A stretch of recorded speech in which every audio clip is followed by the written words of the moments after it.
안 돼. 현우야. 저는 본능적으로 앞으로 뛰어나갔습니다. 오직 조카를 구해야 한다는 생각뿐이었죠. 너무 멀어서 아무리 뛰어도 현우가 떨어지는 곳까지 한참 멀었습니다. 크악. 현우의 소리에 훈련장이 더 술렁거렸습니다. 구조대. 구조대는 어디 있어? 헬기를 불러. 빨리. 저는 소리를 지르며 절벽 끝으로 걸어갔습니다. 그리고 망설임 없이 뛰어내렸습니다. 미쳤어요? 아줌마가 무슨... 병사들이 입을 벌린 채 지켜봤습니다. 저는 그날만 생각하면 지금도 자다가 벌떡 일어납니다. 현우가 특전사 중사에서 상사로 진급하는 진급시험날. 새벽 5시 미선은 거울 앞에서 오랫동안 서 있었습니다. 창밖으로 희미하게 밝아오는 하늘이 보였고 세상은 고요했습니다.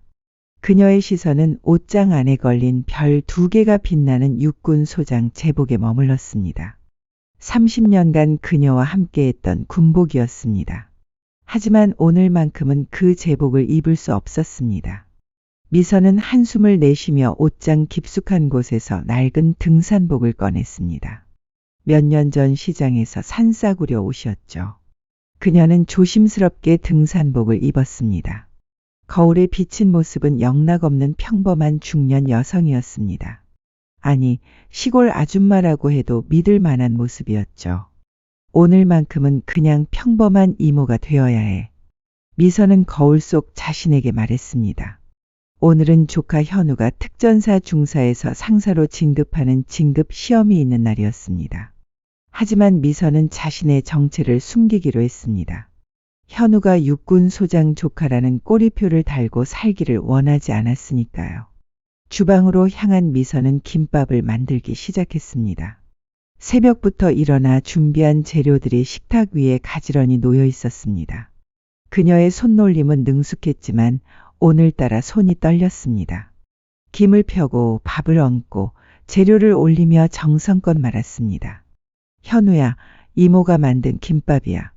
맛있게 먹어. 미선은 김밥을 보며 혼잣말을 했습니다. 그날이 떠올랐습니다.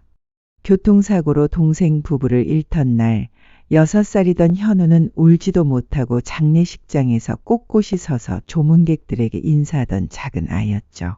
그날 밤 미선은 현우를 꼭 안아주며 약속했었죠. 이모가 있어. 이모가 지켜줄게. 하지만 미선은 현우에게 자신이 군인이라는 사실을 숨겼습니다. 그저 시골에서 작은 회사를 다니는 평범한 이모로만 알게 했죠. 현우가 군인의 길을 선택했을 때도 특전사에 지원했을 때도 그녀는 묵묵히 지켜보기만 했습니다. 때로는 가슴이 미어졌습니다. 자신의 경험과 인맥을 활용하면 현우의 군 생활이 훨씬 수월해질 텐데. 하지만 그녀는 참았습니다. 실력으로 승부해야지. 현우는 단단한 사람이 돼야 하니까. 미선은 김밥을 도시락통에 담으며 다시 한번 다짐했습니다. 해진 가방에 도시락을 넣고 지갑을 확인했습니다. 구겨진 10,000원짜리 몇 장이 들어있었습니다. 육군 소장의 지갑이라고는 믿기 어려운 초라함이었죠. 하지만 평범한 이모로 보이기 위해서는 이렇게 해야 했습니다. 미선은 현관에서 신발을 신었습니다. 아주 낡은 운동화였죠. 그녀는 집을 나서며 휴대폰을 확인했습니다. 부관에게서 온 메시지가 여러 개 있었지만 모두 무시했습니다. 오늘 하루만큼은 육군 소장 박미선이 아니라 그저 조카를 걱정하는 이모 박미선이고 싶었으니까요. 차를 타지 않고 버스 정류장으로 향했습니다. 새벽 첫 버스를 기다리는 사람들 사이에 섞여 서 있으니 정말로 평범한 사람이 된 것 같았습니다. 오랜만 느껴보는 묘한 해방감이었습니다. 하지만 동시에 불안감도 밀려왔습니다. 과연 현우는 잘하고 있을까?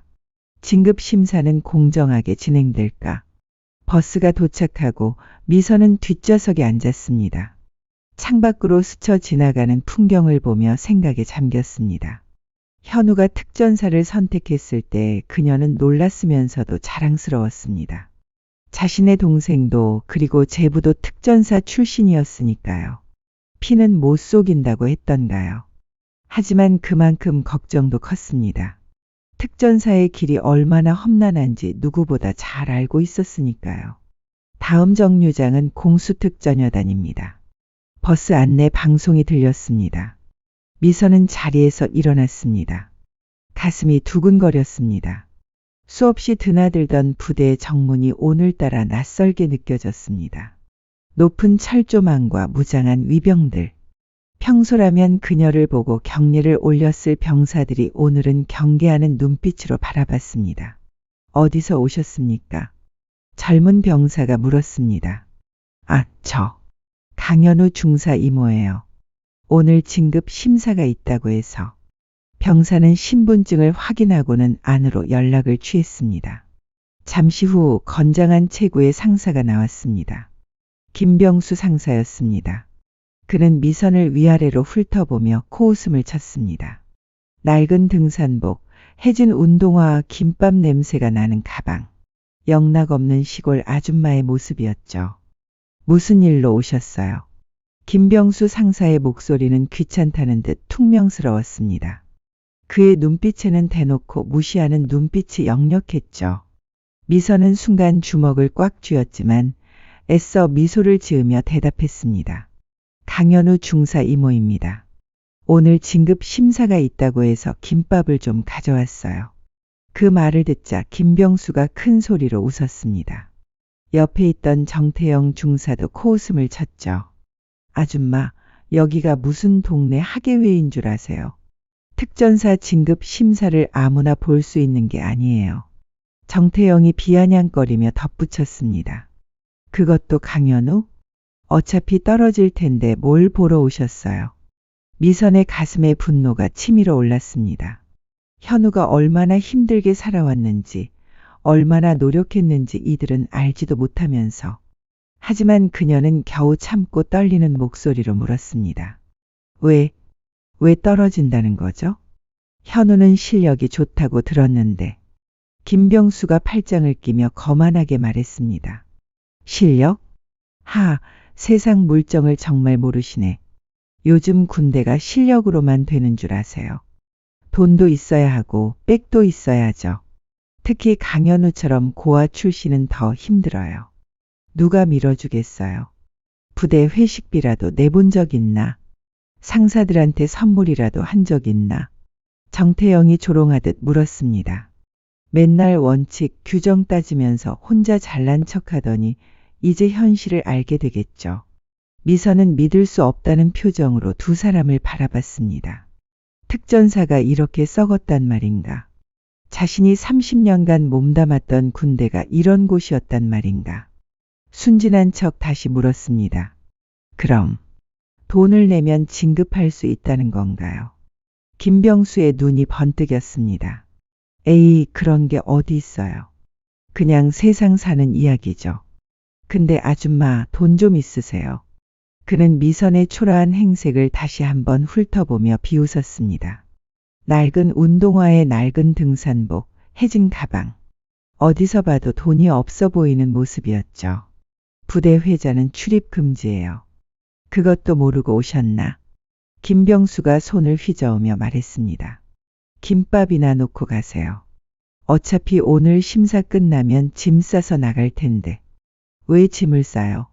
미선이 놀란 척 물었습니다. 정태영이 코웃음을 치며 대답했습니다.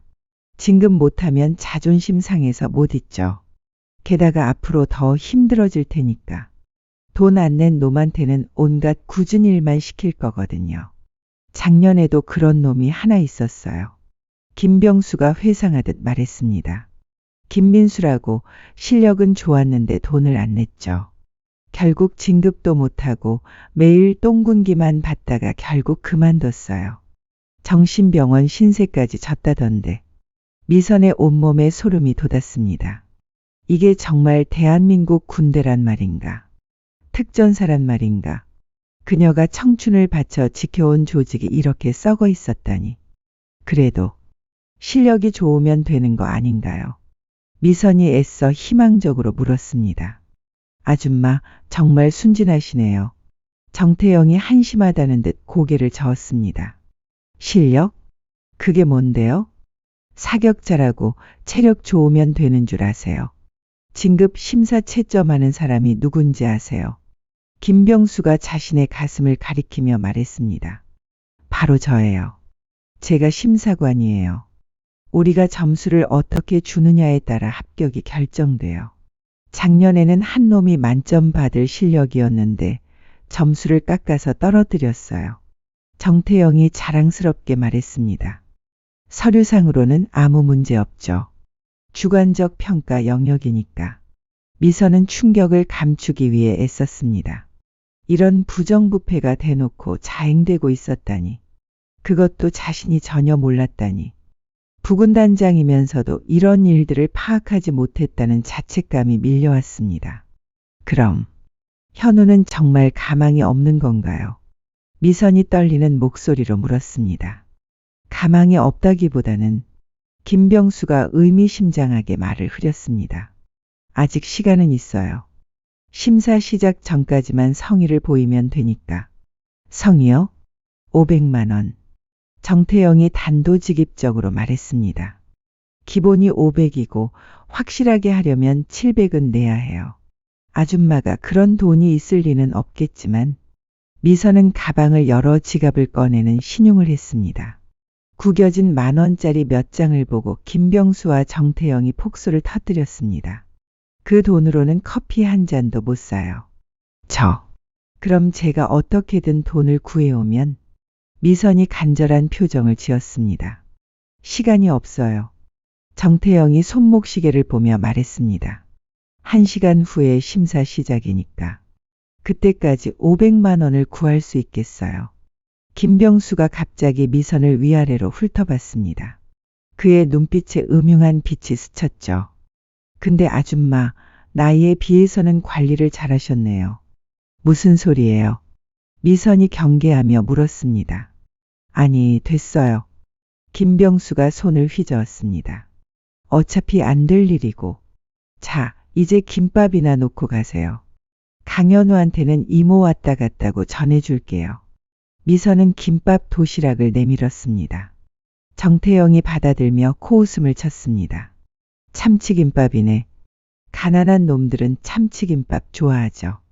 싸구려 참치 통조림 넣은 거. 이거 혹시 유통기한 지난 거 아니에요?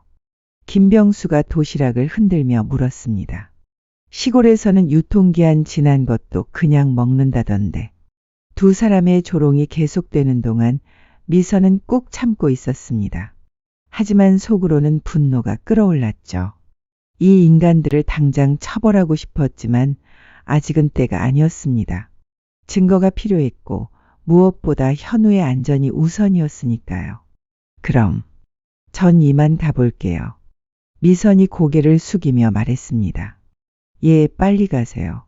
김병수가 손을 휘저었습니다. 미선이 돌아서서 걸어가는데 뒤에서 비웃음 소리가 들렸습니다. 저런 아줌마가 보호자라니 강현우도 불쌍하네. 정태영의 목소리였습니다. 그러게. 실력은 좋은데 빽이 없으니 한계가 있지. 김병수가 맞장구 쳤습니다.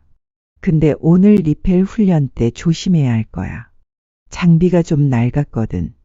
특히 3번 로프는 위험해 보이던데. 정태영이 의미심장하게 말했습니다. 그거 강현우가 쓸 거 아니야. 두 사람의 대화를 들으며 미선의 걸음이 멈췄습니다. 리펠 훈련? 3번 로프? 불길한 예감이 온몸을 휩쌌습니다. 하지만 그녀는 모른 척하고 계속 걸었습니다.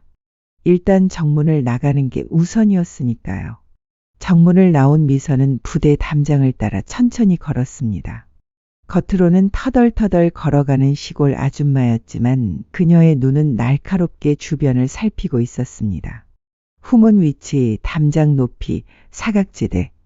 30년의 경험이 본능적으로 작동했습니다. 리펠 훈련에 문제가 있다. 미선은 확신했습니다. 김병수와 정태영의 대화는 우연이 아니었어요. 그들은 현우를 노리고 있었습니다. 돈을 내지 않은 대가를 치르게 하려는 것이죠. 미선은 휴대폰을 꺼냈다가 다시 넣었습니다. 지금 부관에게 연락해서 정체를 밝히고 개입할 수도 있었지만 그러면 현우의 군 생활은 끝날 것입니다. 육군 소장 조카라는 꼬리표가 평생 따라다닐 테니까요. 다른 방법을 찾아야 해. 미선은 후문 쪽으로 향했습니다. 민간인 출입이 금지된 곳이었지만 그녀에게는 문제가 되지 않았습니다. 30년간 특수부대에서 익힌 은밀 침투 기술이 있었으니까요. 담장 근처의 작은 숲에 몸을 숨긴 미선은 훈련장이 보이는 위치를 찾았습니다. 멀리서 병사들이 분주히 움직이는 모습이 보였습니다. 리펠 훈련 준비를 하고 있었죠. 그때 또 다른 목소리가 들렸습니다. 여기서 만나기로 했잖아. 미선은 즉시 나무 뒤로 몸을 숨겼습니다. 목소리의 주인은 김병수였습니다. 그는 누군가를 기다리는 듯 주변을 살폈죠. 잠시 후 서너 명의 부사관들이 나타났습니다. 모두 긴장한 표정이었어요. 최 상사님 가져왔습니다. 한 부사관이 두툼한 봉투를 건넸습니다. 미선의 눈이 날카로워졌습니다. 금품 수수 현장이었죠. 그녀는 조용히 휴대폰을 꺼내 녹화를 시작했습니다. 김중사는 500, 박중사는 700, 이중사는 300. 김병수가 봉투를 열어 돈을 확인했습니다. 좋아, 다 맞네. 이번 심사는 확실하죠? 한 부사관이 불안하게 물었습니다. 당연하지. 내가 심사관 중 하나니까. 그리고 정태영도 우리 편이야. 김병수가 자신만만하게 웃었습니다. 근데 강현우는 어떻게 하실 겁니까? 걔는 실력이 너무 좋아서. 김병수의 표정이 차갑게 변했습니다. 그 새끼는 오늘로 끝이야. 리펠 훈련 때 사고가 날 거야. 로프가 낡았거든. 물론 우연한 사고겠지. 미선의 온몸에 소름이 돋았습니다. 정말로 현우를 죽이려 하는 것이었습니다. 그것도 훈련 중 사고로 위장해서. 하지만 그게 너무 위험한 거 아닙니까?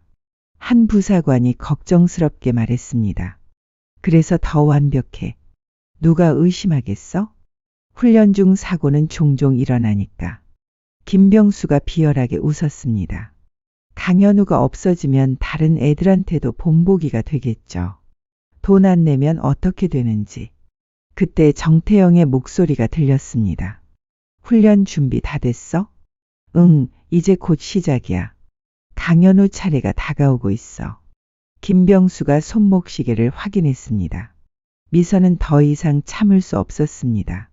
당장이라도 뛰어나가 이들을 체포하고 싶었지만 아직은 때가 아니었습니다. 확실한 증거를 확보해야 했고 무엇보다 현우를 안전하게 지켜야 했으니까요. 미선이 돌아서는 순간 부대 안에서 급한 발소리와 함께 큰 소리가 들렸습니다. 리펠 훈련 준비. 10분 후 시작한다. 그 말에 미선의 발걸음이 멈췄습니다. 리펠 훈련.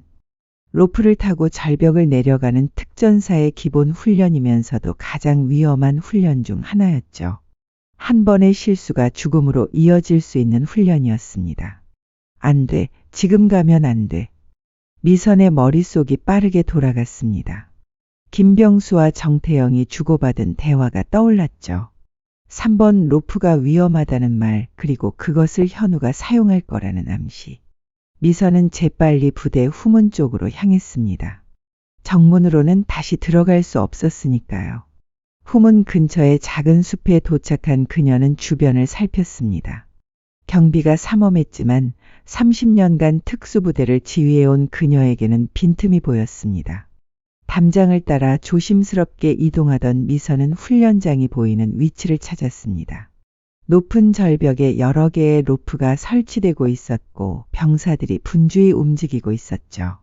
그때 그녀의 눈이 번뜩였습니다.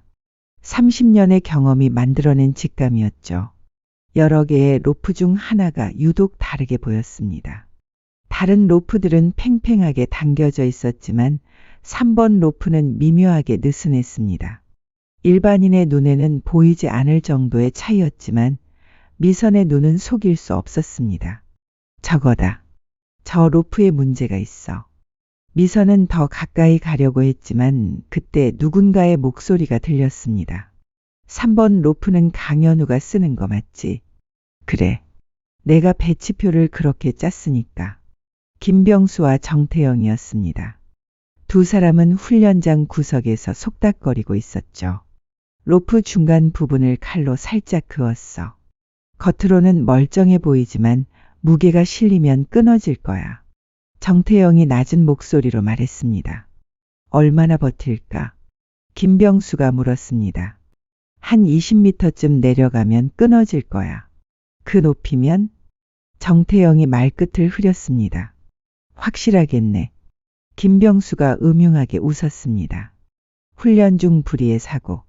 아무도 의심하지 않을 거야. 미선의 온몸에 분노가 치밀어 올랐습니다. 이들은 계획적으로 치밀하게 현우를 죽이려 하고 있었습니다. 혹시 살아남으면 어쩌지? 김병수가 걱정스럽게 물었습니다. 40m 높이에서 떨어지는데 살아남을 리가 있나? 운 좋게 살아도 평생 불구야. 정태영의 목소리는 차가웠습니다. 그래도 좀 그렇지 않아? 아무리 돈을 안 냈다고 해도. 겁먹었어? 이제 와서? 정태영이 김병수를 노려봤습니다. 우리가 받은 돈이 얼마인데. 이미 윗선에도 보고한 상황이고 강현우 같은 놈을 그냥 두면 다른 애들도 따라하잖아. 알았어, 알았어. 김병수가 고개를 끄덕였습니다. 어차피 시작한 일이니까. 두 사람이 자리를 떠나자 미선은 나무 뒤에서 나왔습니다. 이제 확실해졌습니다. 현우의 목숨이 위험하다는 걸 알게 되니 더 이상 망설일 시간이 없었죠. 미선은 휴대폰을 꺼내 녹음 파일을 확인했습니다. 김병수와 정태영의 대화가 선명하게 녹음되어 있었습니다. 하지만 이것만으로는 부족했습니다. 직접적인 증거가 필요했죠. 그때 훈련 시작을 알리는 호루라기 소리가 울렸습니다. 제1조 준비. 병사들이 일렬로 서서 장비를 점검하기 시작했습니다. 미선은 간신히 현우의 모습을 찾을 수 있었습니다. 늠름한 자세로 서 있는 현우. 자신이 죽음의 함정에 빠져 있다는 것도 모른 채 말이죠. 어떻게 해야지? 어떻게 현우를 구할 수 있을까? 미선의 머릿속이 빠르게 돌아갔습니다. 지금 뛰어나가서 훈련을 중단시킬 수도 있었지만 그러면 정체가 들통날 것입니다. 하지만 그렇다고 가만히 있을 수는 없었습니다. 제1조 하강 시작. 첫 번째 조가 로프를 타고 절벽을 내려가기 시작했습니다. 다행히 현우는 3조라서 아직 시간이 있었죠. 미선은 재빨리 이동했습니다. 훈련장 반대편으로 돌아가면서 3번 로프의 상태를 더 자세히 관찰했습니다. 역시나 그녀의 눈은 정확했습니다. 로프 중간 부분이 교묘하게 손상되어 있었습니다. 겉으로는 멀쩡해 보였지만 자세히 보면 섬유가 끊어져 있었죠. 제2조 준비. 시간이 촉박했습니다. 곧 현우의 차례가 올 것입니다. 미선은 결단을 내려야 했습니다. 그때 그녀의 눈에 훈련장 한쪽에 쌓여있는 예비 장비들이 보였습니다. 여분의 로프도 있었죠. 하지만 그것을 가져가려면 훈련장 안으로 들어가야 했습니다. 위험하지만 방법이 없어. 미선은 숨을 깊게 들이쉬고 결심했습니다. 조카의 생명이 달린 일이었으니까요. 바로 그때 예상치 못한 일이 벌어졌습니다. 으악! 첫 번째 조에서 비명이 터져 나왔습니다. 한 병사의 로프가 끊어진 것입니다. 다행히 10m 정도밖에 내려가지 않은 상태여서 안전망에 떨어졌지만 훈련장은 순식간에 아수라장이 되었습니다. 훈련 중단. 훈련 중단. 의무병. 의무병 불러. 혼란스러운 상황 속에서 미선은 재빨리 움직였습니다. 모두의 시선이 사고 현장에 쏠린 틈을 타 훈련장 안으로 잠입했죠. 그런데 이상한 점이 있었습니다. 끊어진 로프는 3번이 아니라 5번이었습니다. 그리고 김병수와 정태영의 표정이 당황스러워 보였죠. 뭐야, 왜 5번이? 정태영이 중얼거렸습니다. 실수한 거 아니야? 김병수가 속삭였습니다. 미선은 순간 깨달았습니다. 이들이 여러 개의 로프를 조작했다는 것을. 단순히 현우만 노린 게 아니라 돈을 내지 않은 다른 병사들도 표적이었던 것입니다. 이 악마 같은 놈들. 분노가 치밀어 올랐지만 지금은 감정에 휩싸일 때가 아니었습니다. 혼란을 틈타 3번 로프 근처로 다가간 미선은 재빨리 상태를 확인했습니다. 역시나 중간 부분이 심하게 손상되어 있었습니다. 이대로 사용하면 확실히 끊어질 것 같았죠. 훈련 재개합니다. 장비 재점검 후 계속 진행. 훈련 감독관의 명령이 떨어졌습니다. 미선은 초조했습니다. 이제 정말 시간이 없었습니다. 그때 한 가지 방법이 떠올랐습니다. 위험하지만 유일한 방법이었죠. 미선은 주머니에서 작은 칼을 꺼냈습니다. 항상 호신용으로 가지고 다니던 것이었습니다. 그리고는 3번 로프의 고정 부분을 살짝 건드렸습니다. 완전히 끊지는 않고 사용할 수 없을 정도로만 손상시킨 것입니다. 이렇게 하면 점검 과정에서 발견될 가능성이 높았죠. 장비 점검 시작. 감독관의 명령에 병사들이 각자의 로프를 점검하기 시작했습니다. 미선은 숨을 죽이고 지켜봤습니다. 3번 로프 이상 있습니다. 드디어 누군가가 문제를 발견했습니다. 현우였습니다. 그는 로프의 손상을 발견하고 즉시 보고했죠. 또 로프가. 감독관이 다가와 확인했습니다. 정말이네. 이거 완전히 손상됐어. 어떻게 된 거야? 김병수와 정태영의 얼굴이 하얗게 질렸습니다. 자신들이 조작한 로프가 들통날 뻔했으니까요. 예비 로프로 교체하세요. 감독관이 명령했습니다. 하지만 정태영이 재빨리 나섰습니다. 예비 로프도 상태가 안 좋습니다. 어제 점검했는데 대부분 교체가 필요한 상황이에요. 거짓말이었습니다. 미선은 아까 예비 로프들을 봤는데 멀쩡했으니까요. 그럼 어떻게 하지? 감독관이 난감해했습니다. 다른 조 것을 쓰면 됩니다. 김병수가 제안했습니다. 7번 로프가 여유분이니까 그걸로. 미선은 직감적으로 알았습니다. 7번 로프도 조작되어 있을 거라는 것을. 이들은 치밀하게 계획을 세웠던 것입니다. 더 이상 지켜볼 수 없었습니다. 미선은 결심했습니다. 이제 개입할 수밖에 없었죠. 설령 정체가 들통나더라도 현우와 다른 병사들의 생명을 구하는 게 우선이었습니다. 미선이 막 나서려는 순간 또 다른 목소리가 들렸습니다. 잠깐만요. 한 젊은 중사가 앞으로 나섰습니다. 계급장을 보니 현우와 동기인 것 같았습니다. 제가 어제 장비 점검을 했는데 예비 로프는 모두 정상이었습니다. 그리고 7번 로프도 오늘 아침에 확인했는데 문제가 있었어요. 정태영이 당황했습니다. 여기 점검 일지가 있습니다. 중사가 서류를 들어보였습니다. 어제 저녁 6시 모든 장비 점검 완료. 이상 없음. 그런데 오늘 아침에 갑자기 여러 개의 로프가 손상되어 있다는 게 이상하지 않습니까? 훈련장이 술렁거리기 시작했습니다. 그러고 보니 이상해요. 누가 일부러 손상시킨 거 아닐까요? 설마 그럴 리가. 감독관의 표정이 심각해졌습니다. 전체 장비 재점검. 그리고 헌병대에 연락해. 김병수와 정태영이 슬금슬금 자리를 빠져나가려 했습니다. 하지만 이미 늦었죠. 다른 병사들이 그들의 수상한 행동을 눈치챘으니까요. 첫 번째 사고 이후 모두가 긴장한 상태였지만 훈련은 계속돼야 했습니다. 미선은 현우의 차례가 다가오자 몰래 숨어서 지켜보며 가슴을 졸였습니다. 제3조 준비. 드디어 현우가 속한 조의 차례가 왔습니다. 미선의 심장이 미친 듯이 뛰기 시작했습니다. 아까 3번 로프는 교체했지만 정태영이 제안한 7번 로프도 믿을 수 없었습니다. 현우가 장비를 착용하는 모습을 보며 미선의 눈가가 뜨거워졌습니다. 6살의 부모를 잃고도 꿋꿋하게 자란 그 작은 아이가 이제는 당당한 특전사 중사가 되어 있었습니다. 하지만 지금 그 아이는 죽음의 위험 앞에 서 있었죠. 하강 시작.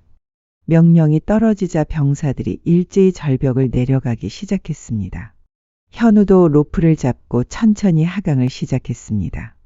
미선의 온몸이 긴장으로 굳어졌습니다. 10m, 15m, 20m. 현우가 점점 아래로 내려갔습니다. 미선은 로프의 상태를 뚫어지게 쳐다봤습니다. 그때였습니다. 으윽, 현우의 신음소리가 들렸습니다. 로프가 갑자기 흔들렸고 뭔가 이상한 기운이 감돌았습니다. 안 돼. 미선의 머릿속이 하얗게 변했습니다. 그 순간 끔찍한 일이 벌어졌습니다. 찢어지는 소리와 함께 로프가 끊어진 것입니다. 으악! 현우의 비명이 절벽에 울려 퍼졌습니다. 40m 높이에서 추락하기 시작한 것입니다. 그대로 떨어지면 죽음은 피할 수 없었습니다. 안 돼. 현우야. 미선이 본능적으로 앞으로 뛰어나갔습니다. 더 이상 정체를 숨기는 것은 중요하지 않았습니다. 오직 조카를 구해야 한다는 생각뿐이었죠. 하지만 너무 멀어서 아무리 뛰어도 현우가 떨어지는 곳까지 갈 수 없었습니다. 미선의 눈에 절망이 가득했습니다. 바로 그때 기적이 일어났습니다. 추락하던 현우가 침착하게 주변을 살피더니 절벽에서 뻗어나온 큰 나뭇가지를 향해 몸을 틀었습니다. 그리고 간신히 그 가지를 붙잡았습니다. 크악! 엄청난 충격에 현우의 신음이 터져나왔지만 그는 놓지 않았습니다. 온 힘을 다해 나뭇가지를 붙잡고 있었죠. 살았다. 강현우가 살았다. 누군가의 외침에 훈련장이 술렁거렸습니다. 하지만 안심하기에는 이르렀습니다. 현우가 매달린 나뭇가지가 언제 부러질지 알 수 없었으니까요. 구조대. 구조대는 어디 있어? 헬기를 불러. 빨리. 현장은 다시 한번 혼란에 빠졌습니다. 현우가 매달린 위치는 절벽 중간의 돌출부였습니다. 위에서도 아래에서도 접근하기 어려운 곳이었죠. 미선은 주변을 빠르게 살폈습니다. 30년의 경험이 즉각적으로 상황을 분석했습니다. 헬기가 오려면 최소 20분. 하지만 저 나뭇가지가 20분을 버틸 수 있을까? 이미 현우의 무게로 이네가지가 휘어지고 있었습니다. 내가 가야 해. 내가 직접 구조해야 해. 미선은 결심했습니다. 더 이상 망설일 시간이 없었습니다. 비켜요. 다 비켜. 미선이 큰 소리로 외치며 앞으로 나섰습니다. 병사들이 놀란 눈으로 그녀를 바라봤습니다.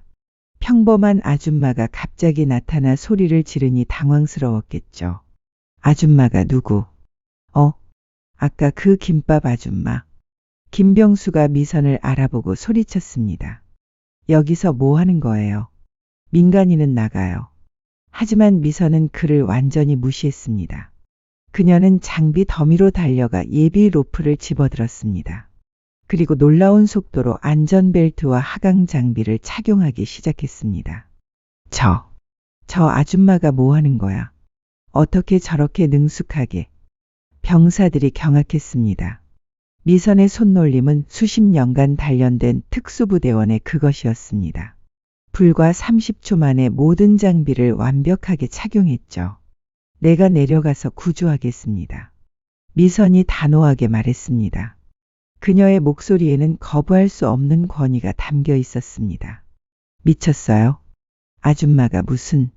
정태영이 비웃으려 했지만 미선의 눈빛의 말을 멈췄습니다. 그 눈빛은 평범한 민간인의 것이 아니었습니다. 시간이 없어요.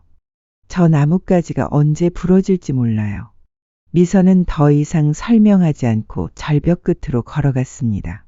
그리고 망설임 없이 뛰어내렸습니다. 이런 미친. 김병수가 소리쳤지만 이미 늦었습니다. 미선의 몸이 공중에서 완벽한 포물선을 그렸습니다. 그것은 교과서에나 나올 법한 완벽한 하강 자세였습니다. 로프를 타고 내려가는 속도도 놀라웠습니다.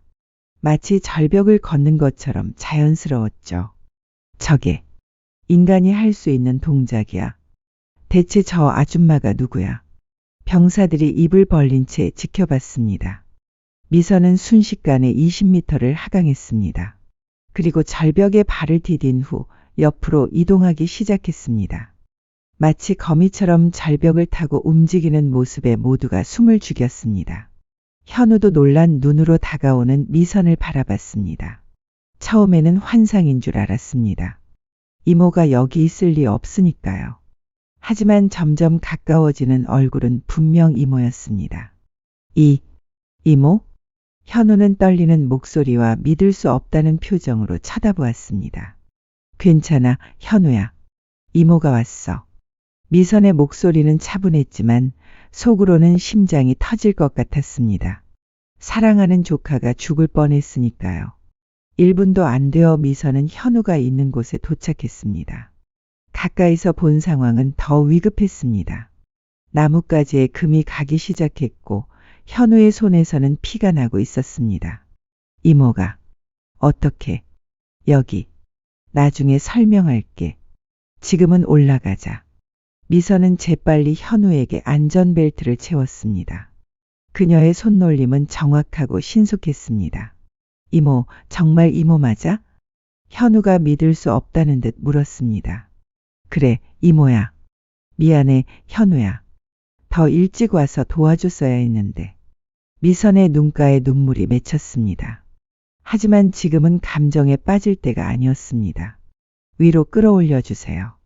천천히 꽉 잡아. 미선이 위를 향해 외쳤습니다. 그녀의 목소리는 수십 년간 부대를 지휘해온 지휘관의 것이었습니다. 위에서는 여전히 혼란스러웠지만 미선의 명확한 지시에 병사들이 움직이기 시작했습니다.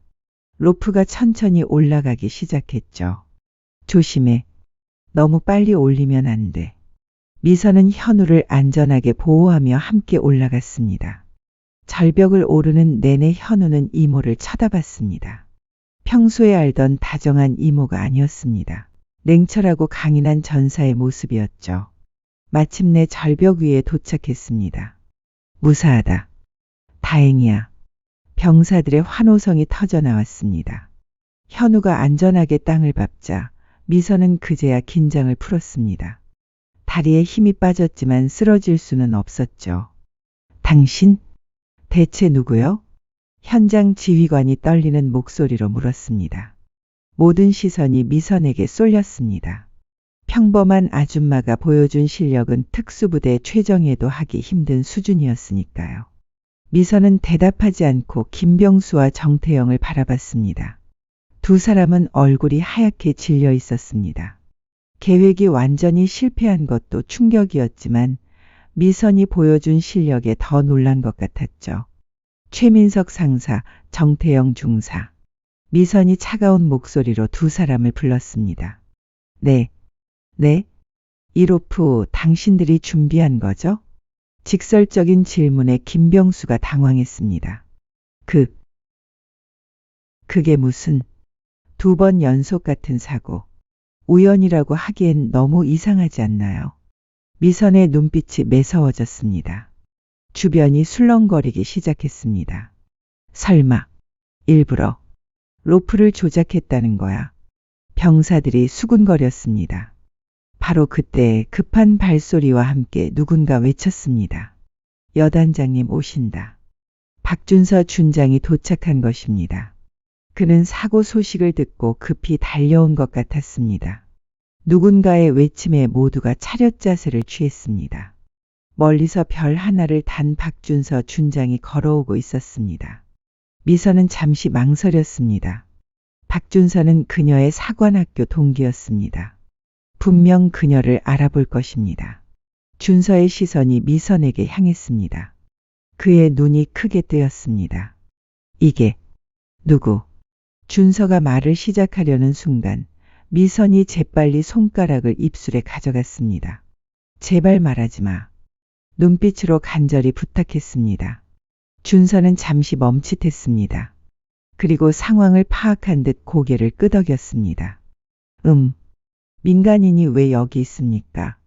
일부러 모르는 척 물었습니다. 저는 강현우 중사의 이모입니다. 사고가 나서. 미선이 조심스럽게 대답했습니다. 준서는 주변을 둘러봤습니다. 끊어진 로프, 창백한 얼굴의 김병수와 정태영 그리고 수상한 분위기. 그의 표정이 점점 굳어졌습니다. 정확히 지금 무슨 일이 일어난 건가? 준서의 목소리가 차가워졌습니다. 그는 이미 뭔가 심상치 않은 일이 벌어졌다는 것을 직감한 것 같았습니다. 미선은 조용히 휴대폰을 꺼내어 아까 녹음한 파일을 준서에게 보여줬습니다. 김병수와 정태영이 현우를 죽이려 했다는 대화가 담긴 파일이었죠. 준서의 얼굴이 불그락푸르락 변했습니다. 분노가 치밀어 오르는 것이 역력했습니다. 헌병대를 즉시 호출해. 준서의 고함에 훈련장이 얼어붙었습니다. 이제 모든 것이 밝혀질 시간이었습니다. 헌병대를 부르라는 말에 김병수와 정태영의 얼굴이 시체처럼 창백해졌습니다. 여단장님, 이건 오해입니다. 단순한 장비 노후화로 인한 사고. 김병수가 급하게 변명을 시작했지만 준서는 손을 들어 그를 제지했습니다. 모든 훈련 중단. 전원 집합. 우렁찬 목소리의 병사들이 신속하게 모였습니다. 수백 명의 특전사 요원들이 일사불란하게 정렬했죠. 그들의 시선은 여전히 미선에게 쏠려 있었습니다. 평범한 아줌마가 보여준 놀라운 실력에 대한 궁금증이 가득했죠. 준서는 미선을 바라봤습니다. 그의 눈빛에는 복잡한 감정이 담겨 있었습니다. 30년 전 사관학교 동기이자 현재 자신보다 높은 계급인 그녀가 왜 이런 모습으로 여기 있는지 궁금했겠죠. 준서가 입을 열었습니다. 그 순간 미선이 말하지 말라고 눈으로 때렸지만 소용없었습니다. 그동안 숨겨온 비밀이 드러나 버렸죠. 충성. 우렁찬 목소리가 훈련장에 울려 퍼졌습니다. 경례를 올린 준서를 모두가 어리둥절하며 바라봤습니다. 육군 제3군단 부군단장 박미선 소장님이시다. 그 선언은 마치 폭탄이 터진 것 같았습니다. 훈련장이 순간 정적에 휩싸이며 아무도 움직이지 않았고 숨소리조차 들리지 않았습니다. 병사들의 머릿속은 혼란스러웠습니다. 김밥을 들고 온 시골 아줌마가 육군 소장이라니, 그것도 제3군단 부군단장이라니, 믿을 수 없는 현실이었죠. 그리고 그 순간, 충성. 수백 명의 목소리가 하나가 되어 울렸습니다. 우렁찬 경례의 소리가 하늘을 찔렀습니다. 미선은 한숨을 쉬며 천천히 고개를 들었습니다. 낡은 등산복을 입고 있었지만 그녀의 눈빛은 30년간 부대를 지휘해온 장군의 위엄을 담고 있었습니다. 편히 쉬어.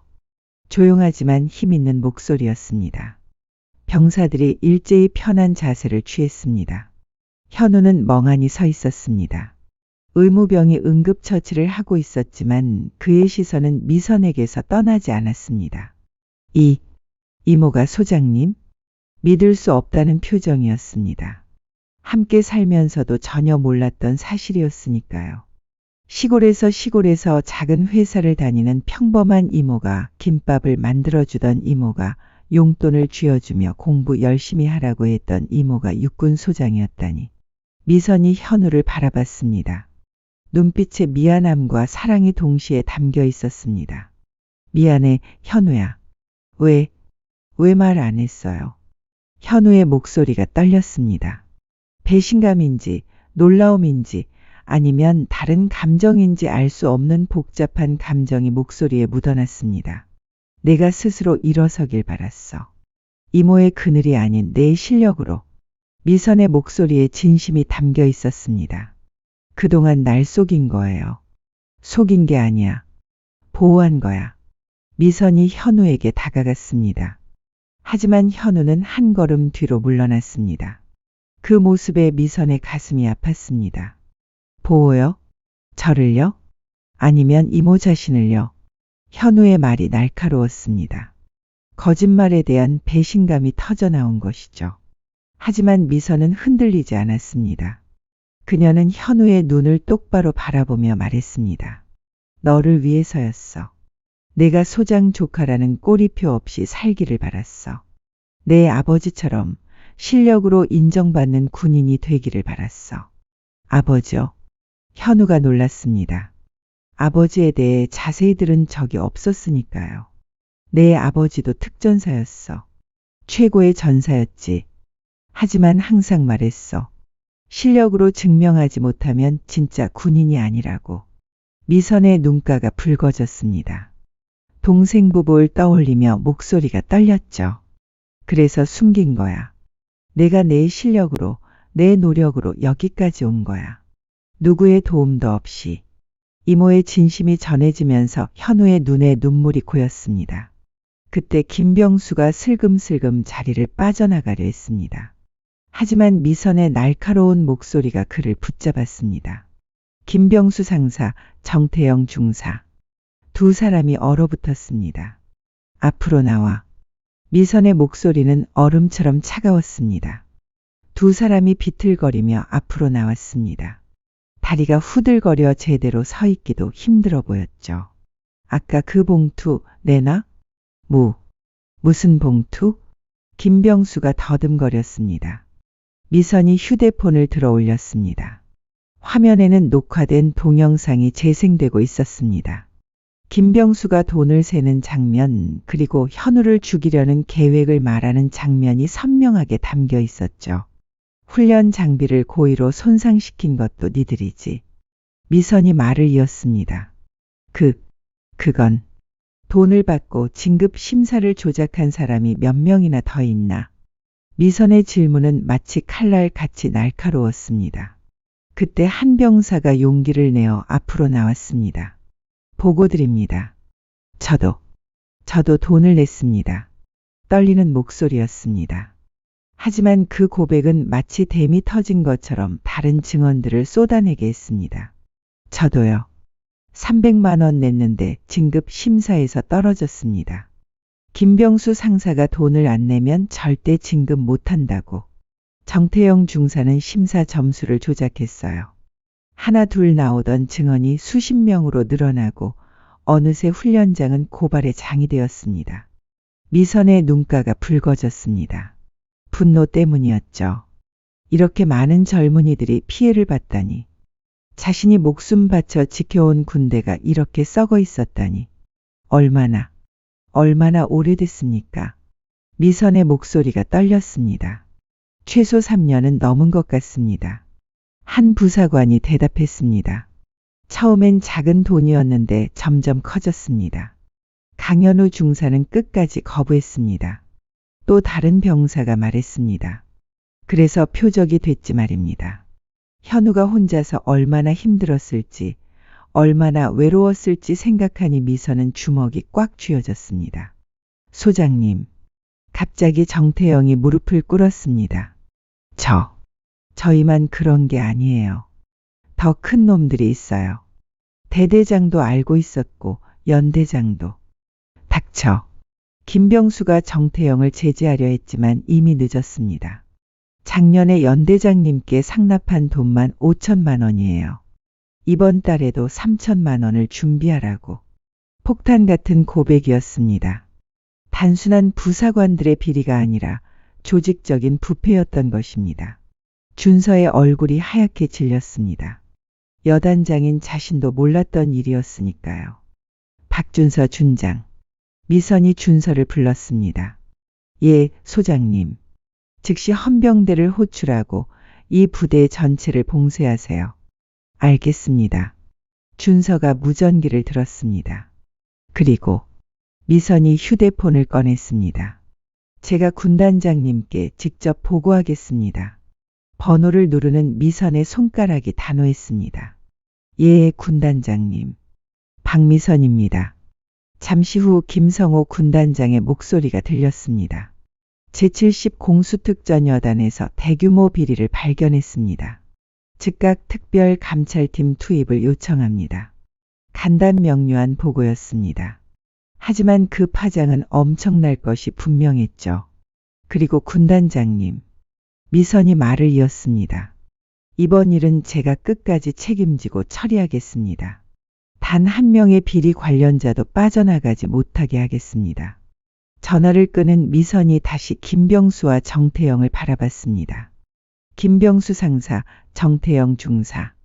예. 당신들은 군인이 아니다. 군복을 입은 범죄자일 뿐이다. 미선의 목소리에는 경멸이 가득했습니다. 돈을 위해 전우를 죽이려 했고 젊은이들의 꿈을 짓밟았어. 그것도 모자라 조직적으로 군을 좀먹었어. 소장님. 저희도 어쩔 수 없었다요.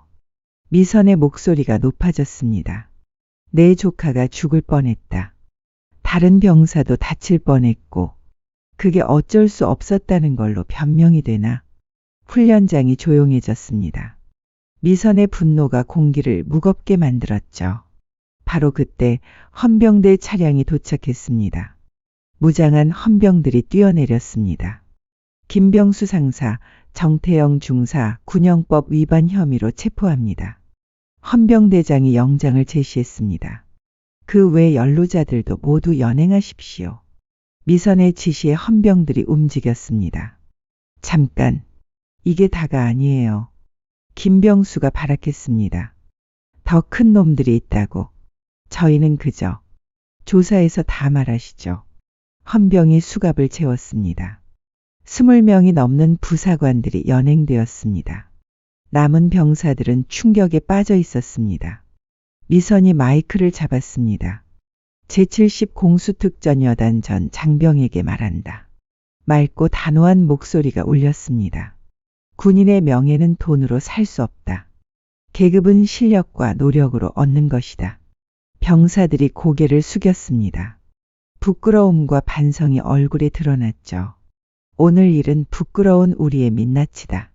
하지만 이제 새로 시작할 수 있다. 미선의 시선이 현우에게 향했습니다. 강현우 중사처럼 정직하게 사는 것이 진짜 군인의 길이다. 현우의 눈에 눈물이 고였습니다. 이모가 자신을 자랑스러워한다는 것을 알았으니까요. 오늘부로 이 부대는 완전히 새로워질 것이다. 공정하고 깨끗한 부대로 내가 만들겠다. 충성. 병사들의 우렁찬 대답이 하늘을 울렸습니다. 특별 감찰팀이 도착했습니다. 대대적인 조사가 시작되었습니다. 금고에서 수억 원의 비자금이 발견되었고 조작된 서류들이 쏟아져 나왔습니다. 준서도 직위 해제되었습니다. 직접 가담하지는 않았지만 관리 책임을 면할 수 없었죠. 미안하네, 내가 더 일찍 알았어야 했는데. 준서가 쓸쓸히 웃었습니다. 지금이라도 바로잡으면 됩니다. 미선이 위로했습니다. 저녁 무렵 미선은 현우를 불렀습니다. 이모와 조카 둘만의 시간이었습니다. 이모, 아니 소장님, 그냥 이모라고 불러. 여기선 그냥 내 이모야. 미선이 다정하게 웃었습니다. 왜 말 안 했어요? 이모가 장군인걸. 현우의 목소리에 서운함이 묻어났습니다. 내가 백으로 사는 사람이 되길 원하지 않았어. 미선이 현우의 어깨를 잡았습니다. 오늘 내가 보여준 침착함, 그게 진짜 실력이야. 추락하면서도 정신 잃지 않고 나뭇가지를 잡은 것. 그게 바로 내 부모님의 모습이었어. 두 분 모두 정말 특전사였어요. 그래, 최고의 전사였지. 그리고 넌 그 피를 이어받았어. 오늘 증명했잖아. 미선이 현우를 꼭 안았습니다. 미안해. 더 일찍 와서 도와줬어야 했는데. 아니에요, 이모. 덕분에 더 강해졌어요. 현우도 이모를 꼭 안았습니다. 따뜻한 포옹이었습니다. 멀리서 석양이 지고 있었습니다. 어둡던 제70 공수특전 여단에도 새로운 아침이 올 것 같았습니다. 한 달 후 군사법원에서 판결이 내려졌습니다. 법정은 무거운 침묵에 잠겨 있었죠. 피고인 김병수, 징역 7년. 피고인 정태영, 징역 5년. 판사의 선고가 이어졌습니다. 총 27명의 피해자, 관련 금액 6억 원. 군 역사상 최악의 비리 사건 중 하나로 기록되었습니다. 미선은 법정 뒤편에서 조용히 지켜봤습니다. 마음이 무거웠죠. 젊은이들이 잘못된 길로 빠진 것이 안타까웠습니다. 하지만 정의는 실현되어야 했습니다. 제70 공수특전 여단에는 새로운 여단장이 부임했습니다. 청렴하기로 유명한 김철수 준장이었죠. 그는 첫 훈시에서 단호하게 말했습니다. 가장 깨끗하고 강한 부대를 만들겠습니다. 대대적인 개혁이 시작되었습니다. 투명한 진급 심사제도, 외부 감사관 참여, 익명 신고 시스템. 모든 것이 바뀌었습니다. 6개월 후 새로운 진급 심사가 열렸습니다. 이번엔 완전히 달랐습니다. 오직 실력으로만 평가받는 공정한 심사였죠. 강현우 중사, 상사 진급 합격. 심사 결과가 발표되자 박수가 터져 나왔습니다. 현우의 눈에 눈물이 맺혔습니다. 정직하게 노력한 것이 드디어 인정받은 것입니다. 일주일 후 미선의 특별 강연이 열렸습니다. 대강당은 가득 찼고 모두가 그녀의 이야기를 듣고 싶어 했습니다. 여러분, 제가 오늘 하고 싶은 말은 간단합니다. 미선이 마이크를 잡았습니다. 군인의 명예는 돈으로 살 수 없습니다. 강당이 조용해졌습니다. 제 조카 이야기를 하겠습니다. 부모를 잃고 혼자 컸습니다. 가난했고 백도 없었습니다. 하지만 어떤 상황에서도 포기하지 않고 정직했습니다. 그게 진짜 힘입니다. 병사들이 고개를 끄덕였습니다. 당장은 힘들어도 결국 정직이 승리합니다. 강연이 끝나고 우레와 같은 박수가 쏟아졌습니다. 많은 이들이 눈물을 흘렸습니다. 6개월 후 제37기 특전부사관 최우수 교관 선발 결과를 발표합니다. 육군 참모총장이 직접 참석한 자리였습니다. 강현우 상사. 이름이 호명되자 환호성이 터졌습니다. 현우가 단상으로 올라갔습니다. 꼿꼿한 자세, 자신감 있는 표정. 1년 전과는 완전히 달랐습니다. 축하합니다. 당신이 바로 우리 군의 미래입니다. 참모총장의 악수를 받으며 현우는 객석을 바라봤습니다. 그곳에는 미선이 앉아 있었습니다. 자랑스러운 미소를 지으며 박수를 치고 있었죠. 시상식이 끝나고 현우가 미선에게 다가왔습니다. 이모, 봤어요? 당연하지. 정말 자랑스러워. 미선이 현우의 어깨를 두드렸습니다. 이제 내가 진짜 군인이야. 아니, 진짜 선생님이 됐네. 이모 덕분이에요. 이모가 보여준 정직함 덕분에. 아니야. 내가 포기하지 않았기 때문이야. 돈과 유혹에 굴복하지 않았잖아. 석양이 아름답게 물들고 있는 하늘을 보며 둘은 나란히 걸었습니다. 따뜻한 봄바람이 불었습니다. 겨울은 지나가고 새로운 계절이 시작되고 있었습니다. 제70 공수특전여단 정문에는 새로운 표어가 걸려 있었습니다. 정직한 땀만이 명예를 만든다. 그 아래를 수많은 젊은이들이 힘차게 걸어가고 있었습니다. 미선은 차에 올라타며 마지막으로 부대를 바라봤습니다. 한때는 부패로 썩어 있던 곳. 하지만 이제는 가장 깨끗하고 강한 부대가 되었습니다. 오늘만큼은 누구보다 행복했습니다. 사랑하는 조카가 당당히 제 길을 가고 있었고 썩었던 부대가 새롭게 태어났으니까요. 하지만 그곳에 뿌린 정직의 씨앗은 영원히 남을 것 같았습니다. 그렇게 봄은 희망과 함께 왔습니다. 오늘 이야기 재미있으셨나요? 구독과 좋아요 한 번씩 눌러주세요. 영상을 만드는 저에게 큰 힘이 됩니다. 우리님들 다음화에서 또 만나요.